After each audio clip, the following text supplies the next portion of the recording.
12 genius coaching में आप लोगों का हार्दिक स्वागत व अभिनंदन है। मैं आज आप लोगों के समक्ष सीटेट संस्कृत की प्रथम क्लास लेकर के उपस्थित हुआ हूं।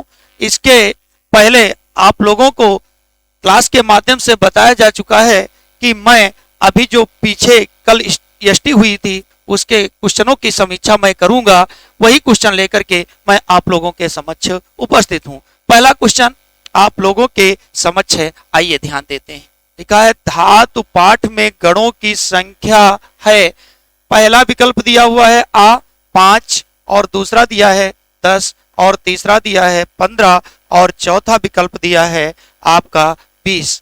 प्यारे साथियों, आप जैसा कि जानते हो कि अगर लकारों की संख्या पूछता तो आप 5 लिखते। मुख्य लकार 5 हैं, वैसे तो लकारों की संख्या कितनी है 10, लेकिन यहां पर गणों की संख्या पूछा है तो गणों की संख्या आप लोग कितनी बताओगे 10। अतः विकल्प नंबर आपका बात सही हो जाएगा। दूसरा क्वेश्चन का दिया हुआ है आज्ञा अर्थ वाला लकार है।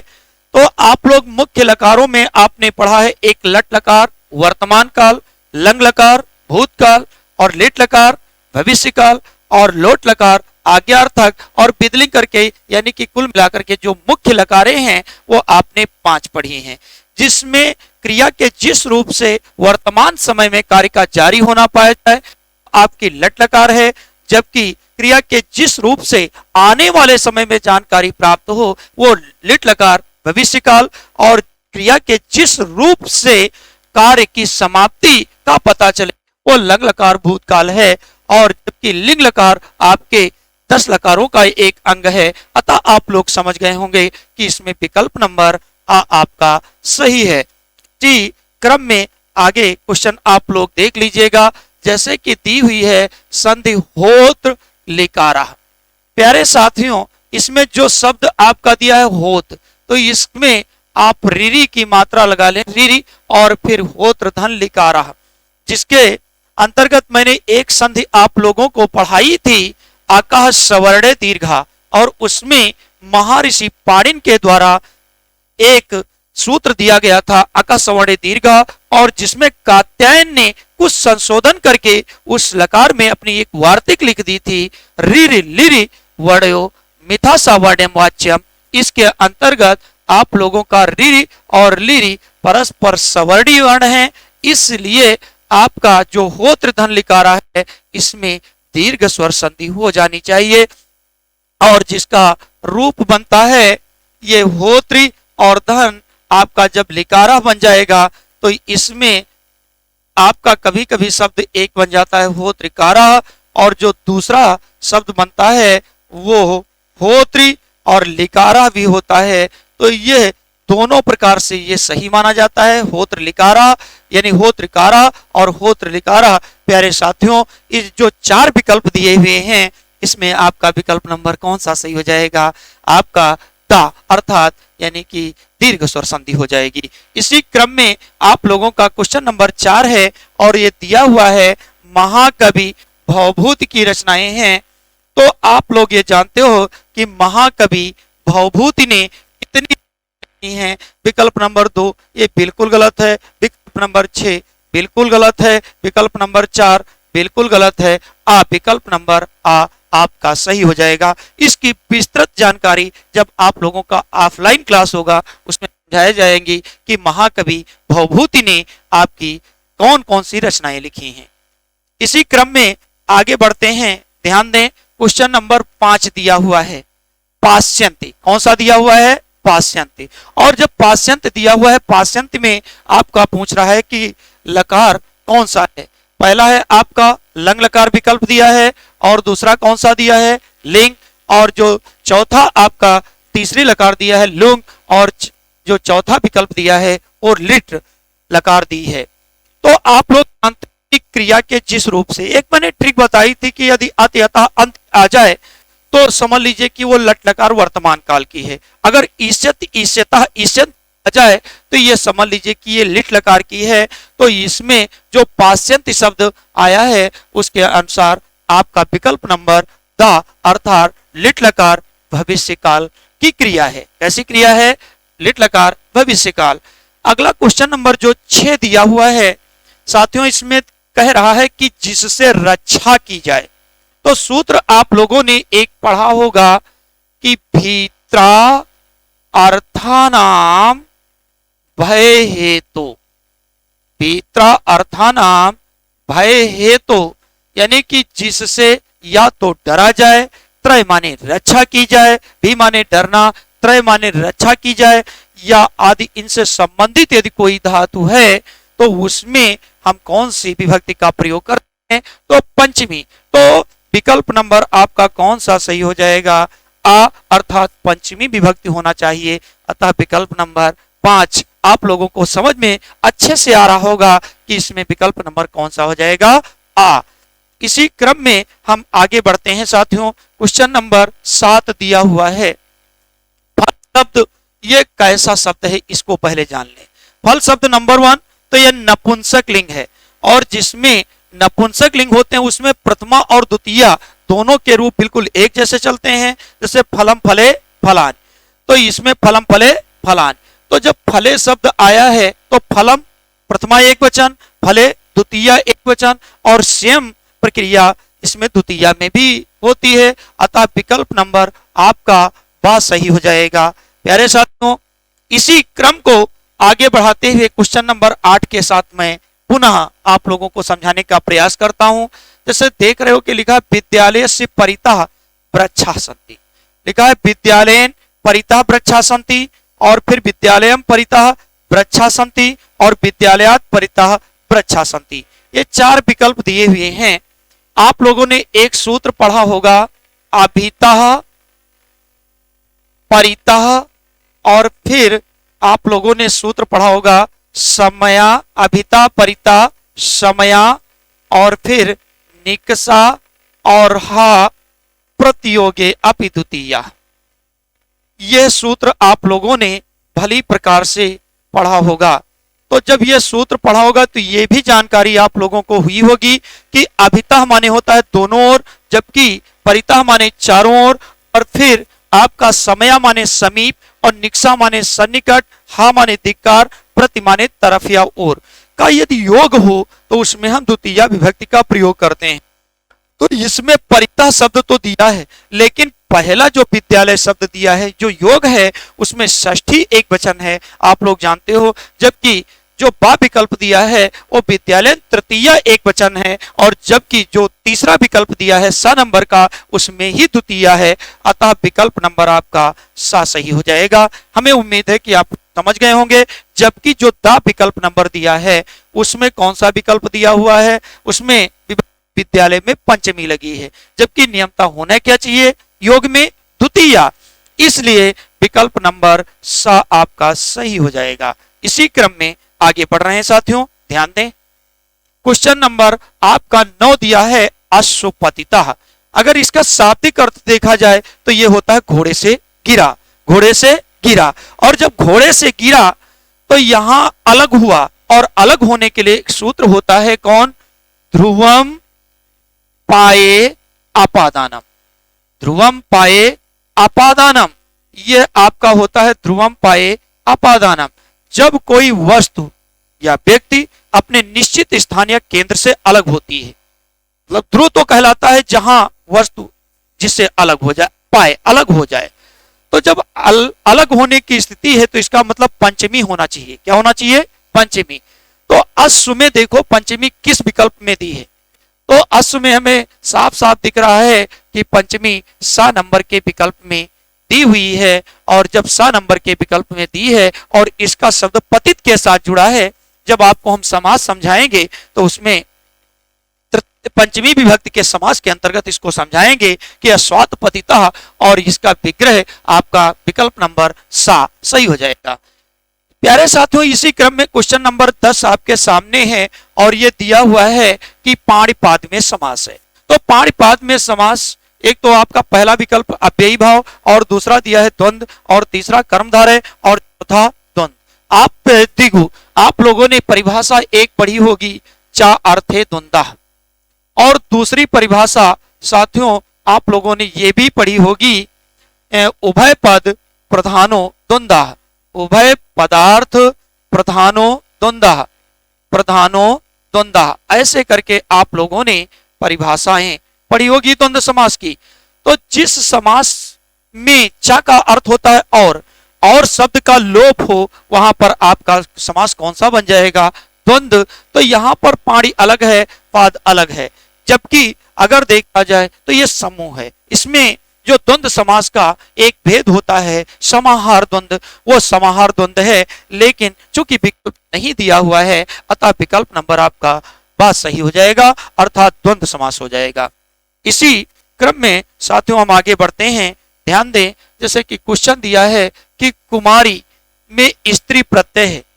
आप लोगों ने स्त्री प्रत्यय भी एक पढ़ा होगा, जिसमें जैसे कि आजादिगढ़ एक सूत्र होता है, प्रत्यय जोड़ा जाता है, नर्तकी और कुमारी, ये ऐसे करके जो शब्द होते हैं उसमें सदैव कीन प्रत्यय का प्रयोग किया जाता है।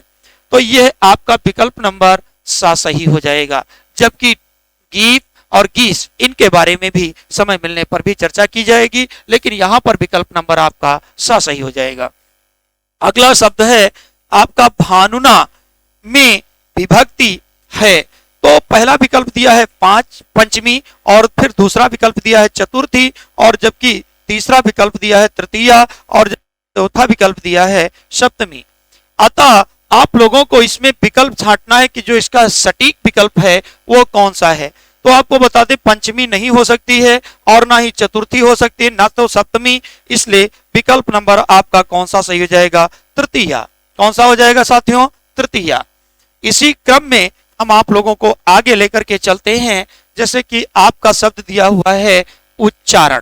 कौन सा शब्द दिया है? उच्चारण। और उच्चारण शब्द में उपसर्ग छांटना है। संस्कृत में आप लोगों ने सीखा होगा कि उपसर्गों की संख्या 22 होती है। कितनी होती है? 22, जिसमें वो कोई उपसर्ग की गिनती नहीं है, और ना ही उच्च की है और ना ही उच्च, और केवल जो इस हिसाब से देखा जाए तो वो, क्योंकि आपने एक संधि पढ़ी होगी इश्चुत्तु संधि, जिसमें ता के बाद यदि चवर्ग आ जाए तो ता का चवर्ग में आदेश हो जाता है। अतः यानी कि ता का जब चा के साथ संयोग हो रहा है तो यह शब्द कौन सा बन जाएगा? उच्चारण। अतः विकल्प नंबर आपका दा सही हो जाएगा। कौन सा साथियों सही हो जाएगा? दा। इसी क्रम में एक शब्द आपका सामने दिया हुआ है विधि। तो विधि माने आप लोग जानते हो कि ब्रह्मा भी होता है, और विधि माने प्रकार। तो ब्रह्मा कैसे है? पुल्लिंग है, और विधि शब्द कैसा है? प्रकार। विधि माने प्रकार, प्रकार भी कैसा है? पुल्लिंग। अतः ये स्त्रीलिंग हो ही नहीं सकता, और ना ही नपुंसकलिंग हो सकता है, और तीनों का तो कोई मतलब ही नहीं। अतः विकल्प नंबर आपका बात सही हो जाएगा। साथियों, हमें उम्मीद है कि आप लोगों को ये वीडियो जरूर अच्छा लग रहा होगा। यदि अच्छा लग रहा हो तो इसे लाइक, सब्सक्राइब और शेयर जरूर करते रहिएगा। इसी क्रम में हम आगे बढ़ते हैं अगला क्वेश्चन के साथ। लिखा है नदी का पर्याय नहीं है। देखो, तरंग तटनी होता है, सुर निमग्ना ये भी होता है, तरंगिनी ये भी होता है। कुल मिलाकर के एक शब्द है निमग्ना, और निमग्ना ये आपका शब्द कुल मिलाकर के विकल्प नंबर आ सही हो जाएगा। इसी क्रम में आपका अगला क्वेश्चन जो दिया हुआ है कि वृक्षे अस्मिन पदे का संधि। तो आप लोगों ने एक संधि पढ़ी होगी पूर्व रूप संधि, और जिसका सूत्र भी बताया गया है एंग, एंग, और फिर दिया गया है पर रूपम, यानी एंग पदांता दति। ये सूत्र आपका पर रूप का है, तो इसका सूत्र दिया होता है एंग पदांता दति। ये ऐसे करके पदांता दति, ऐसे करके आपका सूत्र होता है कि जब पद के अंत में या तो आपका ये हो और या तो आपका ओ हो। तो यहां पर हम ध्यान देते हैं कि जैसे आपका शब्द हमने लिख दिया वृक्षे, और दूसरा शब्द क्या लिख दिया? अस्मिन। जब मैंने इसका विच्छेद किया, आप लोग जानते हो पद के अंत में ए आया, और बाद में आपका ह्रस्व वर्ण कौन सा है? आ। अतः ए के बाद जब ह्रस्व आ आया तो ह्रस्व आ इसके पूर्व रूप में हो जाएगा। अतः आपका विकल्प जब पूर्व के जैसा वर्ण हो जाएगा तो संधि आपकी कौन सी हो जाएगी? पूर्व रूप संधि। अतः विकल्प नंबर आपका वह सही हो जाएगा। इसी क्रम में अगला क्वेश्चन आप लोगों का है, मेघदूत किस विधा का काव्य है? आपने सुना होगा कि कालिदास ने अपनी पत्नी विद्योत्मा के कहने पर 3 महाकाव्यों की रचना की थी। 3 शब्द कौन से थे? एक अस्ति, कश्चित और दूसरा वाग विशेषा। ऐसे करके जब इन्होंने कहा था अनाव्रत कपाट द्वारम दे, तो विद्योत्मा ने कहा था अस्ति कश्चित वाग विशेषा। तो अस्ति से इन्होंने किसकी रचना की? कुमार संभव। और कश्चित से इन्होंने किसकी रचना की? मेघदूत की। और वाग शब्द से इन्होंने रघुवंश महाकाव्य की रचना की। लेकिन यहां पर क्वेश्चन पूछता है कि मेघदूत किस विधा का काव्य है? तो ये याद रखना साथियों, ये खंड काव्य विधा की रचना है और इसे गीत काव्य के नाम से भी जाना जाता है। अगला क्वेश्चन है आपका, सुखारता का विच्छेद होता है। पहले दिया है सुख धन आरता और दूसरा दिया है सुखा धन अति और तीसरा दिया है सुख धन रीता और चौथा दिया है सुख धन रीता। इसमें त्रुटि बस एक वर्ड छूट गया, उसको मैं बढ़ाए दे रहा हूं। इसको कर लीजिए सुखेन प्लस रीता।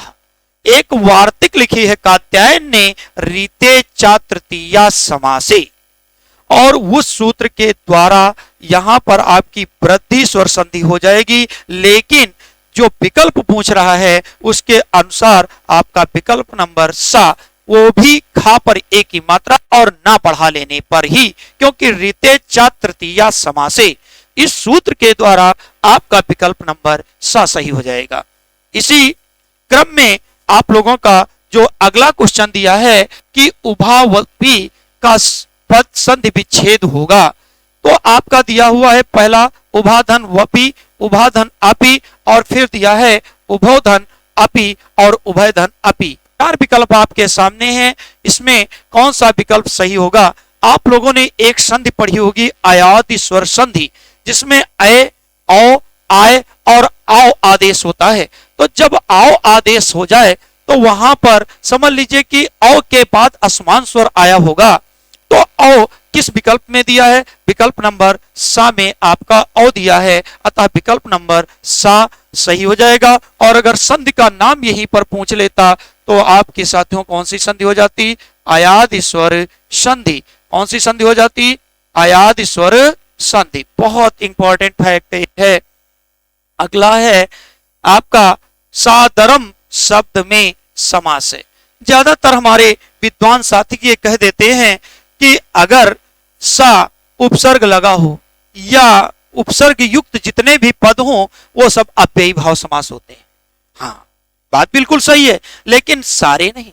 महर्षि पाणिनि ने एक सूत्र लिखा है और सूत्र के अंतर्गत अगर मान लीजिए विभक्ति है और आपका समीप है, वृद्धि है, ऐसे करके जो सूत्र है उसमें अगर कोई शब्द के साथ उपसर्ग लगाया जाता है तो जरूर अव्ययी भाव बनता है। लेकिन यहां पर दिया है सादरम, आदर के साथ, यहां पर आदर के साथ दिया है। और जब आदर के साथ दिया हो तो ये एक समास आपका होता है बहुब्रीय, जो होता है तुल्य योग्य बहुब्रीया, जिसमें यदि सा उपसर्ग साथ में प्रयुक्त किया जाए तो ऐसी परिस्थिति में आपका बहुब्रीय समास होगा। और वो विकल्प यदि आपका कौन सा दिया होता? तुल्य योग्य बहुब्रीया, तो निश्चय ही तुल्य योग्य बहुब्रीया सही होता। अव्ययी भाव, जिन लोगों ने अव्ययी भाव चुना है समास का विकल्प, वो बिल्कुल गलत जा रहे हैं। वो बिल्कुल गलत है, ना ही तत्पुरुष है और ना ही द्वंद्व है। अतः विकल्प नंबर आपका आ सही है। जिन साथियों को कोई भी दिक्कत है वो कमेंट्स करें और उसका तुरंत रिप्लाई दिया जाएगा, उसका जवाब दिया जाएगा। हम आपके लिए जवाब लेकर के पुनः उपस्थित होंगे। इसी क्रम में आगे का क्वेश्चन देख लीजिए कि दिया हुआ है क्वेश्चन नंबर 21, अकथितम चा के अंतर्गत कितनी धातुएं होती हैं? आपको बता दें महर्षि पाणिनि ने एक सूत्र लिखा है अकथितम चा, जिसमें संस्कृत में 16 धातुएं मानी गई। यह बताया गया कि संस्कृत में 16 धातुएं ऐसी हैं जिनके 2 कर्म होते हैं और उन 2 कर्मों के योग में द्वितीया विभक्ति का प्रयोग होता है। तो जब हमने पहले ही बता दिया कि संस्कृत में 16 धातुएं द्विकर्मक होती हैं जिनके दो दो कर्म होते हैं, तो ये विकल्प नंबर आपका कौन सा सही हो जाएगा साथियों? सा। और ये बहुत ही अच्छा क्वेश्चन है, यानी विकल्प नंबर सा। अगला है परम विरोधो अपि समम महात्म्यभ्या सूक्ति है, किस उससे ली गई है? तो एक रघुवंशम और दूसरा किरातार्जुनीयम विकल्प दिया है, मेघदूतम और कादंबरी। साथियों ये महाकवि जो हुए हैं भारवी, और भारवी आपके इतना भी मैं बता दूं, ये जो भारवी कवि हुए हैं ये आपके बृहत्त्रयी के पहले कवि हैं। इन्होंने एक महाकाव्य लिखा है किरातार्जुनीयम, और जिसमें सर्गों की संख्या 18 है। दूसरा जो आपका इसमें देखा जाए तो बृहत्त्रयी का जो दूसरा महाकाव्य है वो आपका कौन सा है? शिशुपाल वध। और तीसरा आपका है नैषधीय चरितम, जिनकी संख्या क्रमशः 18, 20 और 22 है सर्गों की संख्या। तो इसमें पूछ रहा है कि वरम विरोधो अब समम महात्म्यभ्या, ये सूक्ति कहां से ली गई है? आपको हम के लिए बता दें, एक किरातार्जुनीयम से ली गई है और इसके रचनाकार महाकवि भारवी जी हैं। अगला जो आपका क्वेश्चन नंबर है वो क्वेश्चन नंबर 23 है। सत सहस्त्री संहिता के नाम से जाना जाता है। रामायण को चतुर्विशद संहिता कहते हैं, मनुस्मृत भी नहीं है। और अगर देखा जाए तो महाभारत सहस्त्र संहिता, अगर देखा जाए, अगर इसको ये कह लिया जाए सहस्त्र संहिता और सहस्त्र संहिता अगर कह लिया जाए तो ये महाभारत में श्लोकों की संख्या लगभग 1 लाख होती है और इसे सहस्त्र संहिता के नाम से जानते हैं। अतः विकल्प नंबर 7 सही है और दा भी आपका गलत हो जाएगा। फिर आपका द्रच्छति में कह लकारा, बहुत बढ़िया क्वेश्चन है आप लोगों का। अगर जो लोग लेट पर जाएंगे बिल्कुल गलत जा रहे हैं, क्योंकि आपका जो द्रक्ष धातु है या पश्य धातु है, जब इसके रूप भविष्य काल में चलते हैं तो लगभग आपके मिले जुले चलते हैं लट लकार वर्तमान काल से, और अक्सर लोगों की गलतियां हो जाती हैं। तो पश्य धातु जब लिट लकार भविष्य काल में जाएगी तो वो द्रच्छति द्रच्छता चलते हैं, इसलिए विकल्प नंबर आपका बा सही हो जाएगा। इसी क्रम में अगला क्वेश्चन आपका 25, ध्यान दें साथियों, जैसे लिखा है हरि शब्द के सप्तमी एक वचन का क्या रूप होगा? मैंने आपको समझाया है, हरि, हरिम, हरिडा, हरे, हरे, हरे, हरो, हरि। तो कहने का मतलब ये हरो, तो ये आप लोग देख रहे हो कि जैसे हरो आ जाए तो समझ लेना ये सप्तमी विभक्ति एक वचन का रूप है। अतः विकल्प नंबर बा आपका सही हो जाएगा। इसी क्रम में आपका 26 नंबर का जो एक दी हुई है संधि की अछौड़ी में संधि है। पहला विकल्प दिया है गुड़, दूसरा वृद्धि और तीसरा यड़, और फिर चौथा दिया है अयादि। तो इसमें कौन सी संधि सही होगी? आप लोगों ने यदि महर्षि कात्यायन की एक वार्तिक पढ़ा होगा अच दुहिन्याम उपसंख्यका नाम, तो जरूर ही कर लेंगे।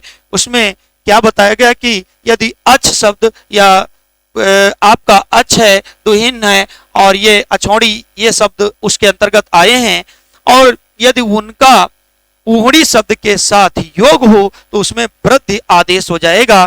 तो इसलिए यहां पर संधि कौन सी हो जाएगी?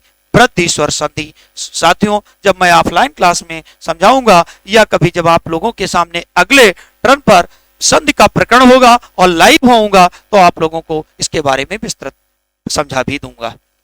इसी क्रम में जो आप लोगों का अगला क्वेश्चन है तेन सुपेते, आप लोगों ने किस वाच्य का है वाच्य पढ़े होंगे? एक तो कर्तृवाच्य, दूसरा कर्मवाच्य और तीसरा भाववाच्य। जिसमें कर्ता की प्रधानता हो वो कर्तृवाच्य, और जिसमें कर्म की प्रधानता हो कर्मवाच्य, और जिसमें ना तो कर्ता की प्रधानता हो और ना ही कर्म की, ऐसा यदि वाच्य है तो आपका भाववाच्य कहा जाएगा। कैसा कहा जाएगा? भाववाच्य। तो यहां पर ना तो कर्ता की प्रधानता है ना कर्म की है, और तो जब कर्ता और कर्म दोनों की प्रधानता नहीं है तो ऐसी परिस्थिति में यह आपका कौन सा विकल्प सही हो जाएगा साथियों? भाववाच्य सही हो जाएगा। अगला आपका क्वेश्चन नंबर 28, बहुत ही जबरदस्त क्वेश्चन है। क्या हुआ है? द्विकर्मक धातु नहीं है। हमने अभी आप लोगों को बताया कि दुह, याच, पच, दंड, ची, भ्रू, सास, ऐसे करके संस्कृत में 16 धातुएं द्विकर्मक होती हैं। तो दुह भी है, याच भी है और मुस भी है, लेकिन मन नहीं है। इसलिए साथियों विकल्प नंबर आपका कौन सा सही हो जाएगा? बहुत ही जबरदस्त क्वेश्चन है और आपका विकल्प नंबर कौन सा? बा सही हो जाएगा। कौन सा? बा। इसी क्रम में अगला देख रहे हैं क्वेश्चन नंबर अगला लेकर के, वद धातु, और फिर वद धातु है और प्रत्यय कौन सा जुड़ा है? त्वा प्रत्यय। कुछ लोग इसको अक्सर गलत पढ़ते हैं, कत्वा कहते हैं। मैं कहता हूं अगर कत्वा कहते हैं तो अगर का पूर्ण हो तो उस समय वो क्या कहेंगे? फिलहाल त्वा प्रत्यय है। इसमें जब वद धातु में त्वा प्रत्यय जोड़ा जाता है, और एक बात याद रखना कि जैसे मान लीजिए कि ये वद धातु लिखी है और इसमें कौन सा प्रत्यय जोड़ा गया? त्वा।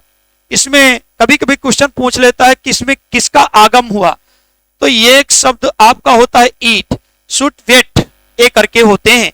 तो इसमें ईट का आगम हुआ और जब त्वा प्रत्यय का संयोग किया गया तो ये पूर्वकालिक क्रिया बन गई और सीधे से आपका शब्द बन जाएगा वदित्वा। वदित्वा। और इसके बाद अगला जो आज की यष्टि का अंतिम क्वेश्चन है, लिखा है वरिष्ठ का विपर्य। विपर्य समझते होंगे आप लोग, जिसे कहते हैं विलोम। और वरिष्ठ का विलोम पहला दिया हुआ है ज्येष्ठ, और दूसरा दिया है कनिष्ठ, और तीसरा दिया हुआ है गरिष्ठ, और चौथा दिया हुआ है आपका भ्रष्टा। तो अब आप लोग जैसे ही ज्येष्ठ माने बड़ा होता है, कनिष्ठ माने छोटा होता है, और भ्रष्ट तो भ्रष्ट होता ही है, तो इसका मतलब इसका जो सटीक विकल्प होगा वो विकल्प नंबर सा। प्यारे साथियों, मैंने आज इस वीडियो के माध्यम से जीनियस कोचिंग के अथक प्रयास के द्वारा जो आप लोगों को यष्टि करवाई है वो 101% मैंने क्वेश्चन का सही आंसर देने का प्रयास किया है। यदि किसी कारणवश एक आध क्वेश्चन में त्रुटि रहती है तो यह आपका साथी एक बार पुनः आगे बेहतर करने का प्रयास करेगा। इसी के साथ ढेर सारी शुभ आशीष के साथ मैं अगले वीडियो में अगले टर्न पर पुनः, तब तक धन्यवाद।